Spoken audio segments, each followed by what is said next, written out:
stocks on Wall Street rally on hopes of a softer stance on reciprocal tariffs. The Dow surges 600 points while the S&P 500 gains 100 points. The 10-year Treasury yield ends at a one-month high.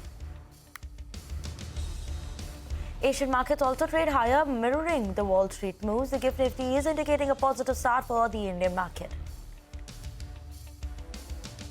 Oil prices are after US President Donald Trump said that he would impose a 25% tariff on countries that buy oil and gas from Venezuela. Gold prices ease on dollar strengthening.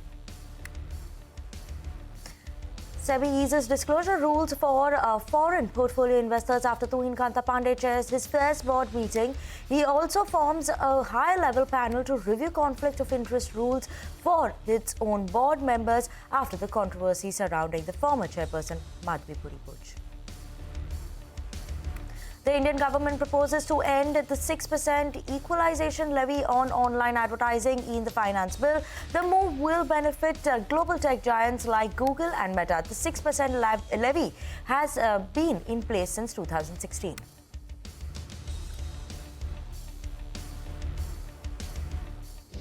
Hello, good morning. You've tuned into CNBC TV 18. You're watching Power Breakfast with me, Vinny Motiwala. Thank you so much for tuning in this morning. And surely a bright morning is what we're expecting coming in from the markets as well. Look at the Asian markets this morning. They're mirroring what the US market has done. Asian markets have opened up on a positive side. We're seeing Taiwan index holding on to gains of almost 1.24%.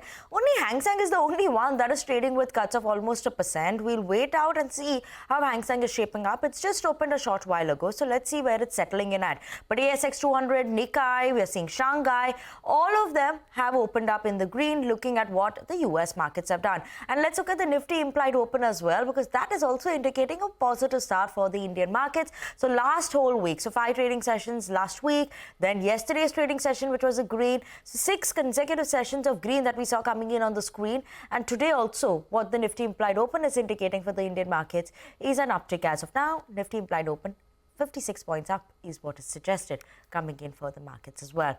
But yes, that's the Asian market that we're seeing coming in. I was saying before as well, like US market did well. So the Wall Street ended higher. We saw Dow Jones jumping nearly 600 points in trade yesterday. S&P 500 added nearly 1.8%, while the Nasdaq climbed 2.3% as well. We have CNBC's Julia Bohstein, who's joining in with us to give us a wrap on what happened on Wall Street. U.S. markets were up across the major indexes in Monday trading as President Trump suggested he could give a lot of countries breaks on tariffs planned for April 2nd. The Dow was up by 598 points, the S&P 500 added 100, and the tech-heavy Nasdaq gained 405. President Trump said Monday that tariffs on sectors including pharma and autos would still be coming in the near future, suggesting they would not be part of the April 2nd rollout. That sent stocks up, but he also warned that if countries buy oil and gas from Venezuela, the U.S. will impose 25% tariffs on top of other tariffs they may be facing in trade with the U.S. China is Venezuela's biggest customer. And 23andMe, the genetics testing company once valued at $6 billion, announced it is filing for bankruptcy as part of a plan to sell the company. Co-founder and CEO Ann Wojcicki, who will remain on the board, also resigned as chief executive. 23andMe cut 40% of its workforce and stopped development on all of its projects in November as part of a restructuring plan. That's what's happening here in the U.S. Back to you in Mumbai. Thanks so much for that. But let's also listen in to the views coming in from Jeremy Siegel, the professor at Wharton School, regarding the impact of tariffs on the market. The narrowing of tariffs talk is the major reason why we got this rally, I think, today and toward the end of last week. And the market does not like uncertain, wildly fluctuating and potentially very high tariffs. It is willing to look towards the targeted tariffs, and that might actually be beneficial. So it has his fingers crossed for April 2nd. Trump calls it Liberation Day, but I think for the market, they're looking for Relief Day. Hopefully, and hopefully we don't get a bad surprise. But also, it is true we're not really seeing a lot of hard data that shows a slowing economy. On that note, let's also listen into Mohammad Al-Arian, Chief Economic Advisor at Alliance, to get his views on the US economy as well as the Fed's outlook on Trump's tariff. Listen in. The inherent strength of the US economy and the US markets are still there. There's this massive cloud of uncertainty over them right now. But if and when that cloud clears, people will focus back on the inherent strengths. You focused only on the statement, the forecast, and the interest rate guidance. This is a wait-and-see Fed that is taking seriously the soft data. And it is the soft data that has been worrisome. If you listen to Chair Powell, this is someone who doesn't take the soft data as seriously as the rest of the Fed. And this is someone who's willing to dismiss the tariff effects on inflation as transitory. Okay, now that was all the global market action that we had for you all overnight. How is all this going to be impacting our Indian markets? We have a team of research joining in with us to set you up for trade and tell you which are the important stocks to watch out for in today's trading session. So on that note, let's get started with Vivek. Good morning. Today also we're expecting some bit of a green coming in on the screen, but what are the important cues for today? Well, Winnie, good morning. In case that does happen, it'll be 7 straight sessions of gains, and that'll clearly be something that the bulls look forward to. Overnight, the setup continues to remain quite favorable. The Nasdaq outperformed yesterday. All of the key US indices continue to trade with gains, ended with gains as well. Crude prices, however, inched up 1% higher. This on the back of the fact that Donald Trump is likely to go ahead and impose tariffs on Venezuela crude as well. But Indian markets, yesterday the strength continued from last week. 6 straight sessions of gains is what the Indian market saw. The Bank Nifty clearly outperformed. Within the Bank Nifty, names like Kotak Mahindra Bank clearly stood out. The entire private financials, as well as a lot of PSU banks too, did very well in the session. So that is one particular pack that did very well. Now, market breadth clearly in favor of advances. Advance decline ratio was very, very strong, over 1,740 advances as far as NSE was concerned. Now, today, quite a few events. Number one, there will be the reaction as far as OMCs as well as ONGC is concerned. And along with that, important QIPs coming in, Burger King as well as central banks. So these will be something that we need to keep an eye out for. GIFT Nifty, Asian markets, all indicating a positive start for our markets today. Absolutely, Vivek, indicating a positive start. And just the last few minutes only, we have seen the GIFT Nifty from around 56 has moved up to around 66 plus points is what it's indicating. So keep an eye out on that. But which are the important stocks to watch out for in today's trading session? Vivek did highlight a couple of names, but Sudarshan is here with a bigger list, a wider list of key stocks to watch out for. Good morning, Sudarshan. Good morning, Vinny. So we'll start with Britannia Industries. Its workers at Jhagadia plant in Gujarat have gone on strike, and due to this, the operation at that plant has been partially affected and companies assessing its impact. Second, ONGC and oil marketing companies that are BPCL, HPCL and IOC, because US President Donald Trump has announced that he'll impose 25% tariffs on countries buying oil from Venezuela, and that would be effective April 2. Remember, ONGC Videsh was planning to recover $500 million from Venezuela by getting more crude. Also, it was looking to increase the production from 2 plants that it has in Venezuela. Third is Cholamandalam Investment. Its board has approved appointment of Vellayan Subbiah as executive chairman for 5 years, and that would be effective April 1, 2025. As of now, he was non-executive chairman. Also remember, earlier from 2010 to 2017, he had served company as managing director. Keep an eye on IREDA and banks, because RBI has released revised priority sector lending guidelines, and because of this, eligible loan limit under PSL has been increased, and now that's in the range of 35 to 50 lakhs. Why will IREDA be in focus? Because RBI has broadened renewable energy loan classification, and due to yesterday also, the stock had gained up to 10%. Keep an eye on restaurant brands. QIP has been launched, and companies looking to raise up to rupees 500 crore, indicative price at rupees 60 per share, which is at a discount of 7% to yesterday's closing price. For central bank too, QIP has been launched, and companies looking to raise up to rupees 2,000 crore, and here indicative price is rupees 40.49 per share, which is at a 14% discount to yesterday's closing price. RVNL has bagged order worth rupees 116 crore. IFB Industries, government has imposed anti-dumping duty on imports of roller chains from China.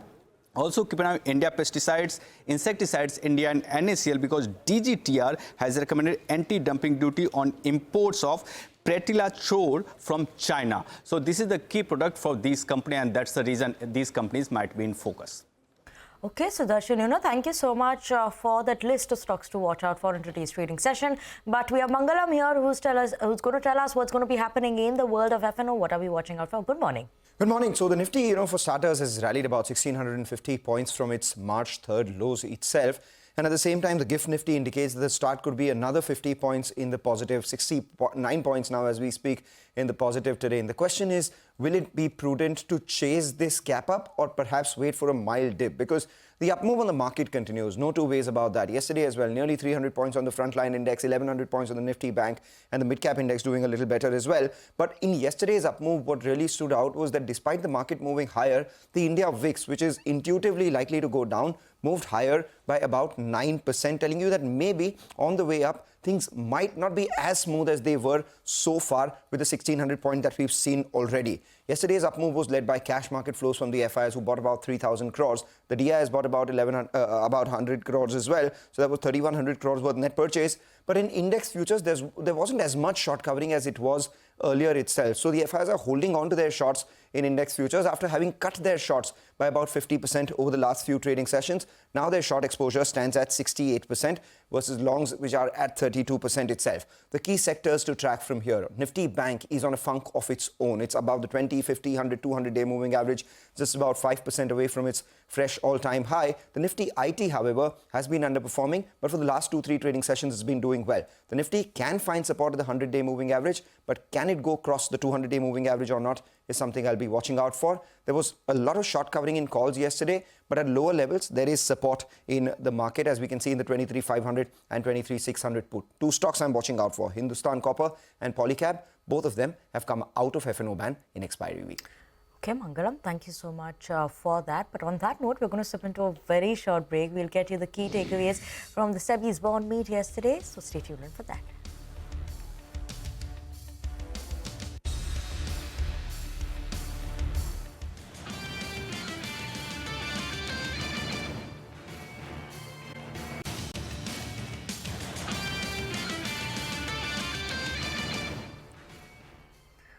Welcome back to Power Breakfast on CNBC TV 18. Now let's move on. And the new SEBI chief, Tuvinkanta Pandey, chaired his first meeting after taking the helm of the market regulator body.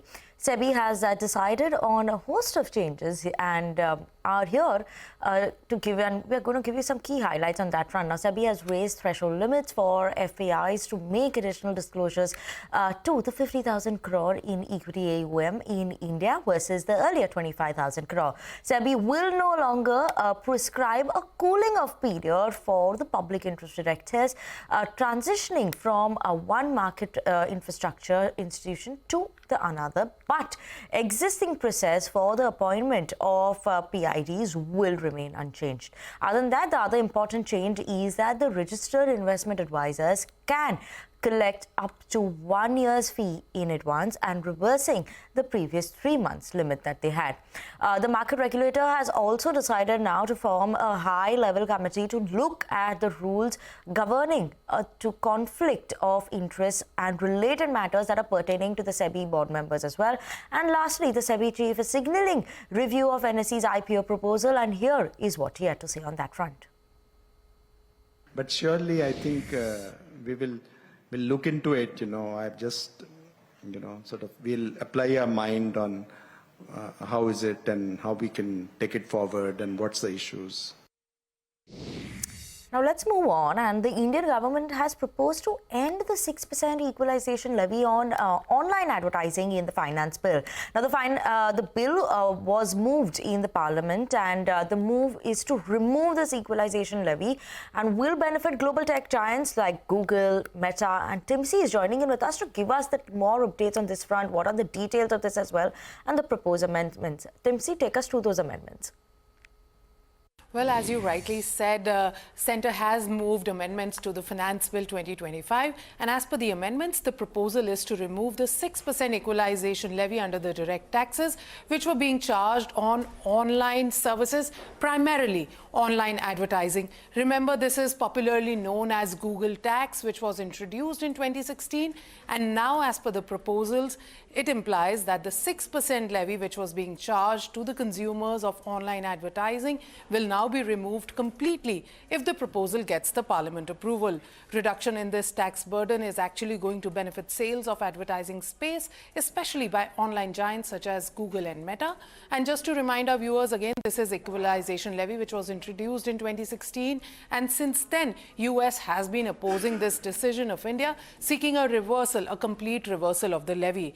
Experts claim that this move is part of India's piecemeal duty reduction commitment to the US post the recent bilateral talks. Now, what is to be seen is how do these global giants, especially Google and Meta, react to this move, and also what is the impact on India and US trade relationships. Back to you. Thank you so much for that, Timsy. On that note, we'll step into a very short break. Up next, we'll get you the cues in the world of commodities after the break.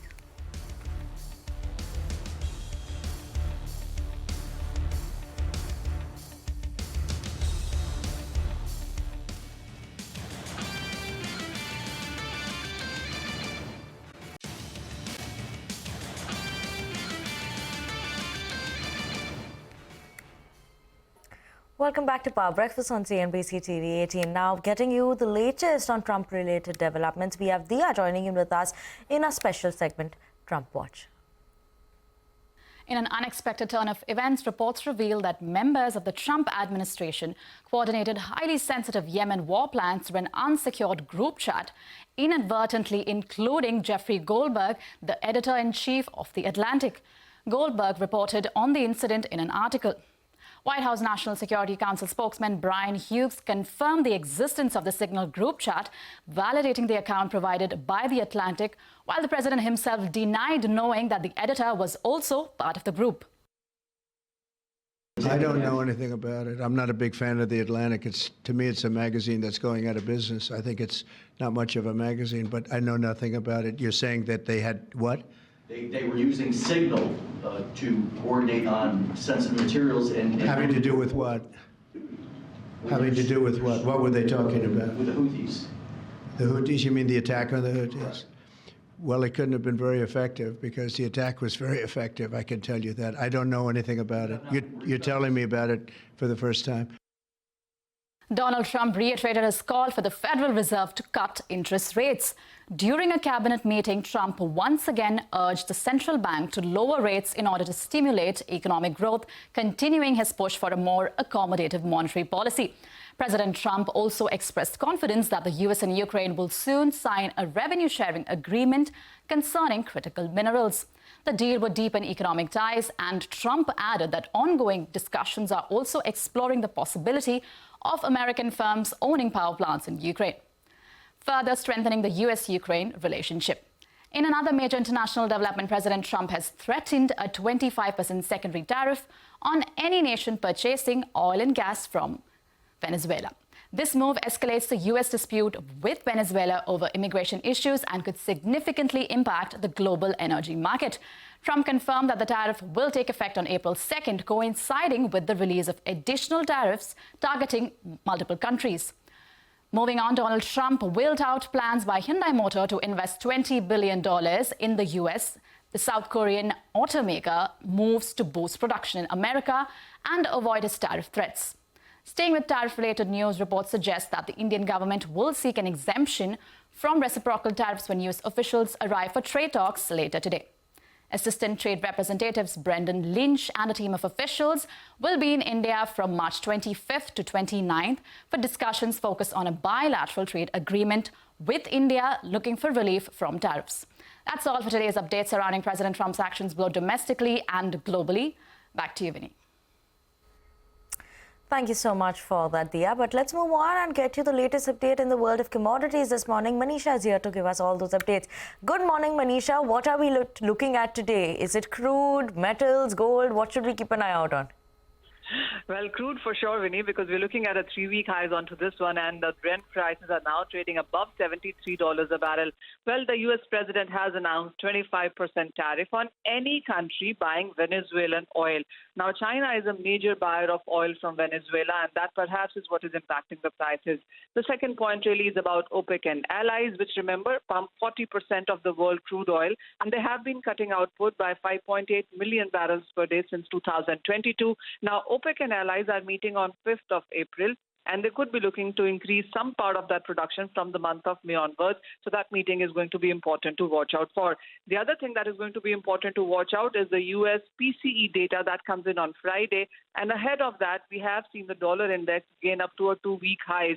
Now, that is putting pressure on many of the precious metal prices, is the reason you've seen gold and silver prices come off its highs. But what hasn't come off its highs has been the metal prices. So zinc is still trading at around 3-month highs, and copper very close to its all-time highs. Okay, Manisha, thank you so much for that. Keeping an eye out on crude specifically as well as those metals over there. But on that note, we are absolutely out of time on this edition of Power Breakfast on CNBC TV 18. Thank you so much for tuning in.